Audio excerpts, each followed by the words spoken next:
नमस्कार दोस्तों, स्वागत है आप सभी का हमारे चैनल शेयर मार्केट में। मैं हूं आपका दोस्त नवी और यहां पर बात करेंगे लक्ष्मी ऑर्गेनिक के बारे में। देखिए, इससे पहले मैंने वीडियो बनाई थी और मैंने कहा था कि ये एक बहुत ही ज़्यादा इंपॉर्टेंट रेजिस्टेंस लेवल होने वाला है। तो जैसा कि यहाँ पर आप देख सकते हैं कि स्टॉक ने एक कप पैटर्न बनाया। यहाँ पर कप पैटर्न बनाने के बाद स्टॉक ऊपर गया और अच्छे से हमें पता है कि यहाँ पर जाके जो चांसेस थे वही चीज़ हुई और स्टॉक ने यहाँ से एक रिवर्स मारा। अब ये डे बाय डे की कैंडल है, यहाँ से स्टॉक नीचे आ रहा है। अब बात करें कि क्या हो सकता है, आपको बता दूं कि जो अगली सपोर्ट होगी वो यहाँ पर इनकी 44 या 50 मूविंग जो एवरेज है उसके पास ये ले सकता है। उसके पास अगेन यहाँ पर एक हल्का फुल्का हमें तेज़ी दिखाई देगी, लेकिन जब तक ये इस लेवल को नहीं तोड़ता, यानी कि 390 385 के लेवल के आसपास नहीं तोड़ता, तब तक ये काफ़ी ज़्यादा रेजिस्टेंस फील करेगा। एक बार 400 के लेवल पे जाने के बाद लक्ष्मी ऑर्गेनिक में बहुत बड़ी तेज़ी आएगी।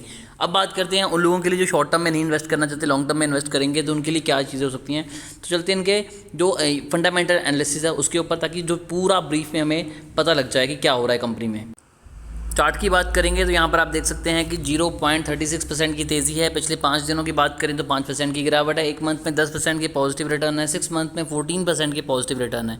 एक साल में आप देखिए 36% की रिटर्न है। यही हाल कहीं आईटी सेक्टर का भी है। तो यहाँ पर देखिए दोनों ही अलग अलग सेक्टर हैं, बट स्टिल मैं वैसे बात करूँ कि पैटर्न दोनों में ही हमें जो 1-1.5 साल में अच्छी खासी गिरावट दोनों में दिखाई दी है।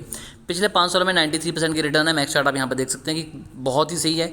मैक्स चार्ट ये सही क्यों है मैं आपको बता दूँ कि ग्रीन में है, और जब भी हमने लॉन्ग टर्म के लिए इन्वेस्टमेंट करनी होती है तो हमारा जो मेन प्रायोरिटी है वो ये होती है कि जो कंपनी का मैक्स चार्ट है वो हमें ग्रीन में ही मिलना चाहिए। अब बात करते हैं कि क्या इन्वेस्टमेंट करें। देखिए 1989 की कंपनी है, बिजनेस टू बिजनेस कंपनी काम करती है, बहुत पुरानी कंपनी है और काफ़ी ज़्यादा चीज़ें कंपनी के बारे में अच्छी हैं।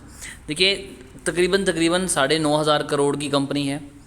पीई अभी भी 43 के अराउंड है। तो यहाँ पर हम बोल सकते हैं कि जो स्टॉक है वो ओवरबाउट जोन में नहीं गया है। रिटर्न ऑन इक्विटी और रिटर्न ऑन कैपिटल एम्प्लॉयड दोनों ही बहुत ज़बरदस्त है। रिटर्न ऑन इक्विटी की बात करें 21.9 है, रिटर्न ऑन कैपिटल एम्प्लॉयड 25.6 है, बहुत ही डिसेंट है। कंपनी डिविडेंड बहुत कम देती है, ये एक हल्का सा इशू रहेगा इसके ऊपर। डेट कंपनी के तकरीबन 140 करोड़ का है, जबकि कंपनी के पास रिजर्व की बात करें तो 1250 करोड़ का रिजर्व है। कंपनी के पास अच्छा खासा रिजर्व है, कंपनी से आराम से पे कर सकती है। प्रमोटर होल्डिंग 72.5 है, जो कि लाजवाब है, और उसमें से कोई भी शेयर इनका प्लेज नहीं है। कंपनी की प्रमोटर होल्डिंग कम हुई है, बट स्टिल उसके बाद भी कंपनी अगर 70% से ऊपर है ना, तो ये समझिए कि कंपनी के प्रमोटर को अपनी कंपनी पे बहुत भरोसा है। और कंपनी के प्रमोटर को अपनी कंपनी में बड़ा भरोसा है, तो आप समझ सकते हैं कि कंपनी अच्छा ही परफॉर्म कर रही होगी। और अभी की बात करें तो यहाँ पर आप देख सकते हैं कि नॉर्मली गिरावट हुई है, कोई इशू नहीं, लेकिन यहाँ पर कंपनी अभी भी अपनी 200 डे मूविंग एवरेज के ऊपर ही ट्रेड कर रही है, 50 डे मूविंग एवरेज के ऊपर ट्रेड करी, जैसे कि आपको बताया। तो यहाँ से ऊपर ही जाएगी और एक यहाँ से आपको एक बाउंस बैक दिखाई दे सकता है, जो कि स्टॉक में बहुत जल्दी आएगा। और अगर बात करें कंपनी की सेल्स की, तो definitely year on year basis पे देखिए कंपनी की सेल्स लगातार बढ़ रही हैं, जो कि एक बहुत अच्छा साइन है। यहाँ पर आप देख सकते हैं कि कंपनी की सेल्स में हमें लगातार इजाफा दिखाई दे रहा है, जो कि नो डाउट एक बहुत ही पॉजिटिव चीज़ होती है किसी भी कंपनी के लिए। उसके बाद बात करेंगे ऑपरेटिंग जो प्रॉफिट है वहाँ वो उसमें कितनी तेज़ी है। तो देखिए पिछले 1 साल में तो गिरावट हुई थी, बट स्टिल अगर पिछले कुछ सालों से कंपेयर करें तो कंपनी अच्छा परफॉर्म कर रही है, और कभी कभी कंपनी में चीज़ें फ्लक्चुएट करती हैं। नेट प्रॉफिट कंपनी का डिसेंट है, इंक्रीज़ हुआ है पिछले साल के मुकाबले, हल्की फुल्की गिरावट है, बट स्टिल काफ़ी ज़्यादा एक एक्सेप्टेबल है।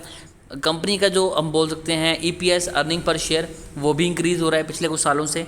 प्रॉफिट एंड लॉस की बात करें तो देखिए यहाँ पर again year on year basis की सेल्स लाजवाब हैं, ज़बरदस्त हैं। ऑपरेशनल इनकम की बात करें लगातार हर साल बढ़ रही है। उसके बाद अदर इनकम को हम कंसीडर नहीं करते, क्योंकि इसमें कंपनी की इन्वेस्टमेंट शामिल होती हैं, कंपनी ने अपना कोई प्लांट सेल किया, परचेज़ किया, वो चीज़ें आती हैं, तो इसे हम निगलेक्ट कर देंगे।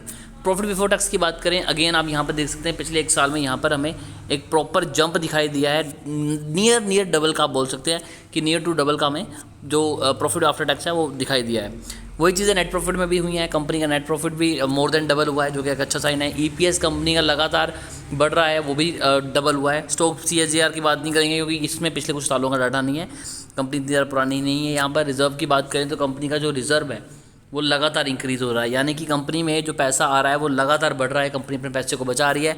इस पैसे से वो आपको डिविडेंड भी दे सकती है, खुद को एक्सपेंड भी कर सकती है, बोनस भी दे सकती है, काफ़ी ज़्यादा चीज़ें कर सकती हैं। जबकि जो अच्छी चीज़ है कि कंपनी की जो बोरोइंग है, जो कंपनी पर कर्जा है, वो लगातार कम होता हुआ नज़र आ रहा है। एसेट्स की बात करेंगे तो लगातार बढ़ रहे हैं, यानी कि कंपनी खुद को एक्सपेंड कर रही है। अगेन ये भी एक पॉजिटिव साइन है। मेरा सबसे फेवरेट पार्ट है कैश फ्लो। आपको बता दूं कि कंपनी का जो कैश फ्लो है पॉजिटिव है, कंपनी का कैश फ्लो भी डिसेंट है, अच्छा चला हुआ है, सभी चीज़ें कंपनी के फेवरेबल है। डेब्टर डे की बात करें तो उनमें थोड़ा सा इजाफा हुआ है। इन्वर्टरी डे की बात करें तो वहाँ पर भी हमें थोड़ी सी तेज़ी दिखाई दी है। डे पेबल की बात करें तो वहाँ पर भी तेज़ी है। ओवरऑल देखें तो डिसेंट है, पर्सनली मुझे काफ़ी ज़्यादा अच्छा लगा। सबसे जो इंटरेस्टिंग चीज़ है वो ये है कि प्रमोटर की होल्डिंग 70% से ऊपर है, जो कि ये डिज़र्व करता है। कुछ जो नेगेटिव्स हैं वो भी मैं आपको बता दूं कि यहाँ पर एफ की होल्डिंग और डी की होल्डिंग कम हुई है, लेकिन पब्लिक की होल्डिंग इंक्रीज़ हुई है, तो पब्लिक को कंसीडर नहीं करेंगे, तो इन दोनों की होल्डिंग कम होना थोड़ा सा एक नेगेटिव पॉइंट डालेगा, बट स्टिल स्टॉक अच्छा है, आप यहाँ पर लॉन्ग टर्म के लिए डेफिनेटली इन्वेस्टमेंट कर सकते हैं, काफ़ी सारा प्रॉफिट ये आपको निकाल के देगा। फिर भी अगर आपकी कोई क्वेरी रहती है तो कमेंट कीजिए, हमारी कोशिश होगी कि आपको अच्छी एडवाइस दें। अभी के लिए दोस्तों इतना ही।